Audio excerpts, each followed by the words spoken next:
तुळजा भवानी या देवीला भोसले घराण्याची कुलदेवता मानले जाते।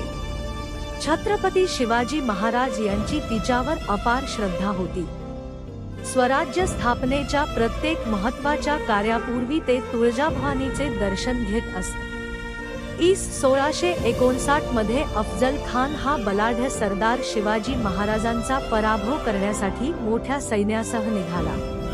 त्याने मार्गातील मंदिरे उद्ध्वस्त केली आणि लोकांमध्ये भीती निर्माण केली। असे म्हणतात की त्याने तुळजापूरकडेही मोर्चा वळवून देवीचा अपमान करण्याचा प्रयत्न केला।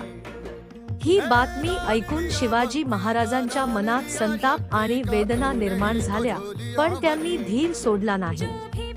महाराजांनी तुळजाभवानी समोर प्रार्थना केली, आई भवानी, स्वराज्य आणि धर्मरक्षणासाठी मला शक्ती दे। लोककथेनुसार देवीने त्यांना आशीर्वाद दिला आणि विजयाची खात्री दिली। महाराजांनी रणनीती आखली आणि प्रतापगडावर अफजल खानाला भेटण्याचे ठरवले। प्रतापगडाच्या पायथ्याशी दोघांची भेट झाली।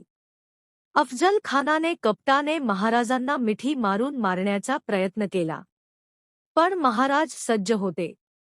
त्यांनी वाघनख्याने त्याच्यावर वार केला आणि स्वतःचे प्राण वाचवले। खानाचा पराभव झाला आणि स्वराज्याचा मोठा विजय झाला। या विजयामुळे जनतेचा आत्मविश्वास वाढला।